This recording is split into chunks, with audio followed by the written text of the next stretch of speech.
Take me back to Canaan. Joseph, he was, elevated to the position just under Pharaoh. And he lived 80 more years after this. He served his family and he served the world by keeping them from starvation. Also, the Pharaoh gained more land through this. We can read about this in Genesis 46:28 through 34. Also in chapter 47:13 through 26. And Joseph's dad, Jacob, he died. But before he died, Joseph fulfilled his promise to him that he would bury him in the promised land. He kept this promise that he would. We can read about this in Genesis 47:29 through 31. Also in chapter 49:28 through 50, verse 14. Remember, Joseph, he had forgiven his brothers for the things they had done to him. But his brothers, they had a hard time believing that Joseph really forgave him. They, really? It was very hard on them. And after Joseph's father died, they thought, well, maybe he would want to kill them. But he had forgiven them. He said, yes, I forgive you. And he gave them a short explanation of how the Lord arranges everything. It is the Lord's providence of everything that happens.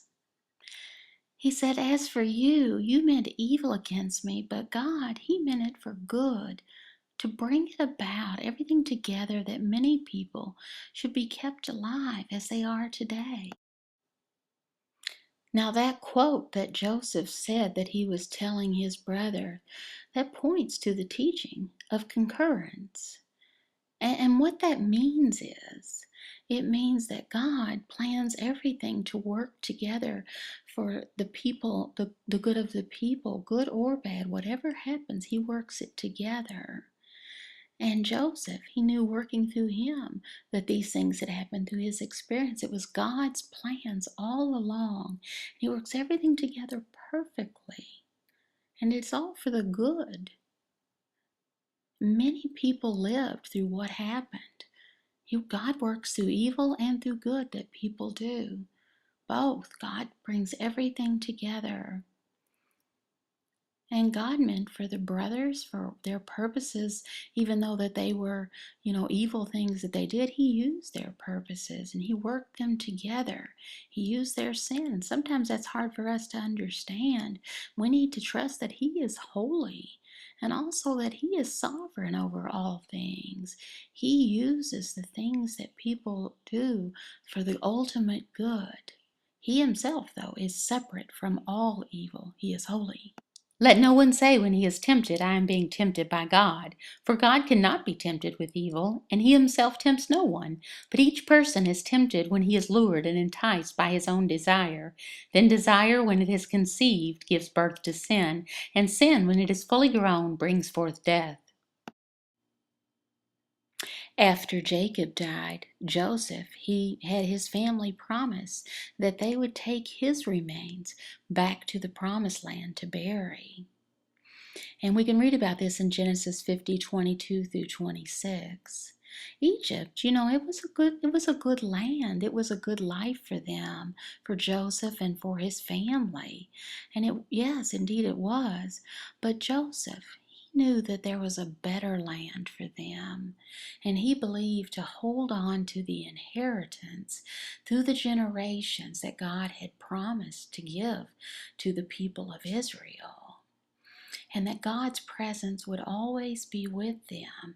They had kept their faith in him. And the people would have the life-giving force of the Lord and the Lord's blessing with them. And they would need to live a life of gratitude for this, an attitude of thankfulness.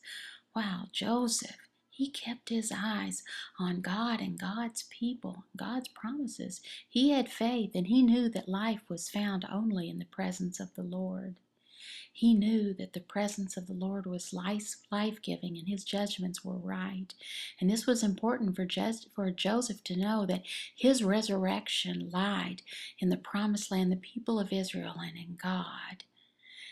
And was this going to be the end? No, it's not. It was a picture of God's plan to take the whole earth for himself, all of God's people to enjoy eternity with the life-giving resurrection. Read about this in Revelation chapter 21. Let's apply this to our Christian life.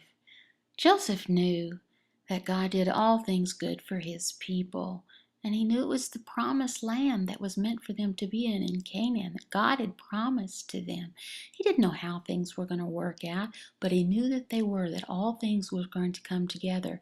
He knew this from the experiences he had had with the Lord. He knew the Lord kept his promises. He had all through history. And he knew that God would do whatever he said he'd do. He'd always done that, so he knew he could trust in him. God would keep his promises. It's the same that we know we can trust in God.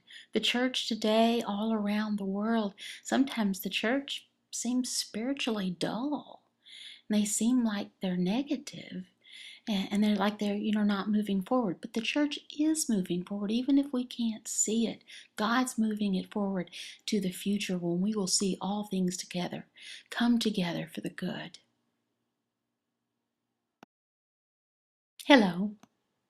I've noticed that there are some pastors that preach negatively. One thing is that they say that the church, there's so many different doctrines, and there's just so many denominations. For instance, there's Baptist, there's Presbyterian, there's Lutheran, there's Pentecostal. There's just so many denominations out there, and there should only be one church. They also say that there's so many people going back and forth across around the world, all these details. But God says that things are moving forward as he has planned for his kingdom to expand, and the gospel is being spread around the world. We know this. It's important that we keep our eyes on God and look to him, trust in him, because he has always kept his promises, always. Joseph, he trusted in the Lord. By faith, Joseph, at the end of his life, made mention of the exodus of the Israelites and gave directions concerning his bones. Joseph, he believed that the Jewish people should leave Egypt and go back to the promised land as God had given it to them, the same as one day we will leave the world and we will go to the new earth and the new heavens. Coram Deo.